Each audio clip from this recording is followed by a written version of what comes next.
കാഞ്ഞങ്ങാട് നഗരസഭയുടെ നേതൃത്വത്തിൽ റിപ്പബ്ലിക് ദിനം വിപുലമായ പരിപാടികളോടെ ആചരിച്ചു. നഗരസഭാ ചെയർപേഴ്സൺ കെ വി സുജാത പതാക ഉയർത്തി.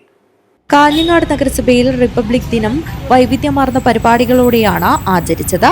റിപ്പബ്ലിക് ദിനാഘോഷത്തിന്റെ ഭാഗമായി സ്മൃതി മണ്ഡപത്തിലും നെഹ്റു സ്തൂപത്തിലും പുഷ്പാർച്ചന നടത്തി. തുടർന്ന് നഗരസഭാ ചെയർപേഴ്സൺ കെ വി സുജാത പതാക ഉയർത്തി.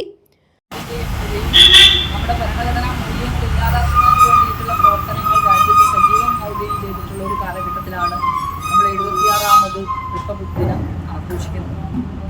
മതേതരത്വവും സോഷ്യലിസവും ജനാധിപത്യവും ഉൾപ്പെടുന്ന ഭരണഘടനാ മൂല്യങ്ങളെ ഇല്ലാതാക്കുന്നതിന് വേണ്ടി ബോധപൂർവമായ ശ്രമങ്ങൾ ജാതി മത വർഗീയ ശക്തികളുടെ നേതൃത്വത്തിൽ നടക്കുമ്പോൾ ആ ഭരണഘടനയെ സംരക്ഷിക്കാൻ സാധാരണക്കാരുടെ സുരക്ഷിതത്വമായിട്ടുള്ള ഈ രാജ്യത്തെ വൈവിധ്യത്തെ കാത്തുസൂക്ഷിക്കുന്ന ഭരണഘടനയെ അടക്കം സംരക്ഷിക്കുന്നതിന് വേണ്ടിയിട്ടുള്ള ഉത്തരവാദിത്തം നമ്മൾ ഓരോരുത്തരും ഏറ്റെടുക്കേണ്ടതാണ്.